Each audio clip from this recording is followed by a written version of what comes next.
Breaking news.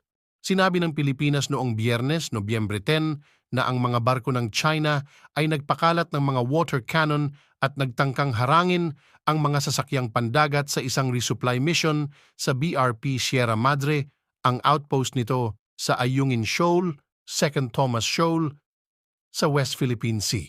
Sa kabila ng panggigipit, sinabi ng National Task Force on the West Philippine Sea na nagawa ng Maynila ang misyon nito. Maglaro ng video ang China ay nag-deploy ng water cannon laban sa Pilipinas sa bagong Ayungin Resupply Mission. Sa isang pahayag, sinabi ng task force na ang mga sasakyang pandagat ng China Coast Guard at Chinese Maritime Militia ay walang ingat na hinaras, hinarangan at nagsagawa ng mga mapanganib na maniobra laban sa mga sasakyang pandagat ng Pilipinas noong Biyernes. Ang CCG Vessel 5203 ay iniulat na nag-deploy ng water cannon laban sa Philippine Supply Vessel ML Kalayaan bandang alas 7:13 ng umaga sa pagtatangkang harangin ng misyon. Hinaras din ng mga rigid-hulled inflatable boat ng CCG ang Unaiza Maiwan at ML Kalayaan nang malapit sa BRP Sierra Madre sa loob ng Ayungin Shoal Lagoon. Mataas din ang tensyon sa West Philippine Sea sa pagitan ng Pilipinas at China.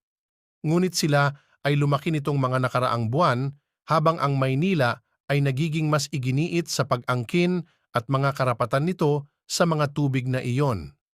Hinimok ng Coast Guard ng China noong Biyernes ang Pilipinas na ihinto agad ang paglabag sa soberanya ng Beijing. Inaangkin ng China ang halos lahat ng South China Sea na pinatunayan ng kontrobersyal na 9-dash line nito na lumawak na sa 10-dash line. Idineklara ng 2016 Arbitral Tribunal kasunod ng 2013 challenge mula sa Pilipinas na invalid ang 9-dash line ngunit binalewala ng Beijing ang award na ito. Sa pangalawang pahayag noong Biyernes, sinabi ng Chinese Coast Guard na iginiit ng mga sasakyang pandagat ng Pilipinas na magmadaling pumasok sa lugar sa hindi ligtas at hindi propesyonal na paraan at lumapit ito sa mga sasakyang pandagat para sa mga layunin ng pag-verify. Ipinangako ni Marcos sa kanyang unang State of the Nation address na hindi isang pulgada ng teritoryo ng Pilipinas ang mawawala hanggang sa kanyang relo.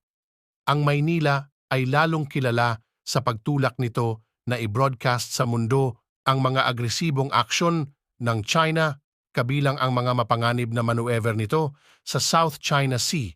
Ang PCG at AFP, bukod sa iba pang ahensya, ay ginawang punto na mag-embed ng media sa panahon ng mga resupply mission na ito habang gumagawa ng mga video at larawan na nagpapakita ng mga aksyon ng China na madaling magagamit at malawak na ipinamamahagi. Ang Pilipinas ay hindi mapipigilan sa paggamit ng ating mga legal na karapatan sa ating mga maritime zone, kabilang ang Ayungin Shoal na bahagi ng ating EEZ at Continental Shelf, sabi ng NTF-WPS noong Biyernes. Ito ay isang malaking pagbabago mula sa 6 na taon sa ilalim ng dating Pangulong Rodrigo Duterte na nangako ng pivot sa China at magandang ugnayan sa Beijing habang inilalagay niya ang Pilipinas mula sa mga tradisyonal na kasosyo tulad ng Estados Unidos. Ang sistematiko at pare-parehong paraan kung saan isinasagawa ng People's Republic of China ang mga iligal at irresponsableng aksyon na ito ay naglalagay sa tanong at makabuluhang pagdududa sa katapatan ng mga panawagan nito para sa mapayapang dialogo, dagdag ng task force.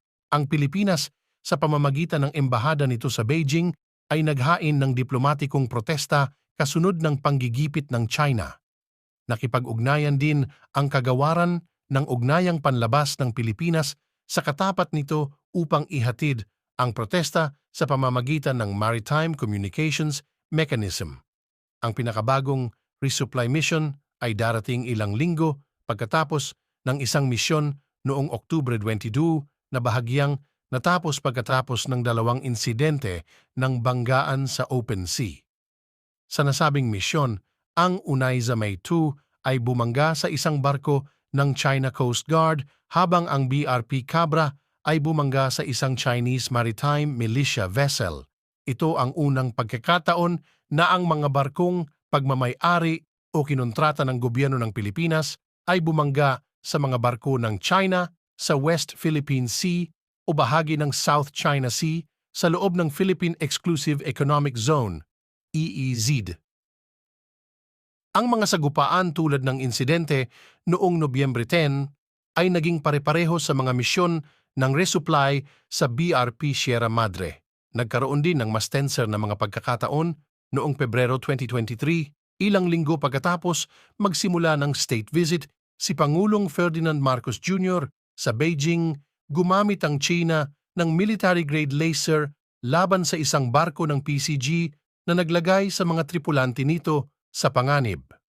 Naputol din ang isang misyon ng muling pagsuplay noong Agosto 2022 nang gumamit ng mga water cannon ang mga barko ng China Coast Guard laban sa Pilipinas.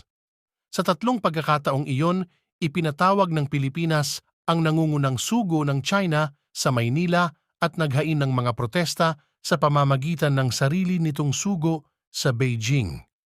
Ginawa rin ng Pilipinas na isapubliko ang mga patawag na iyon.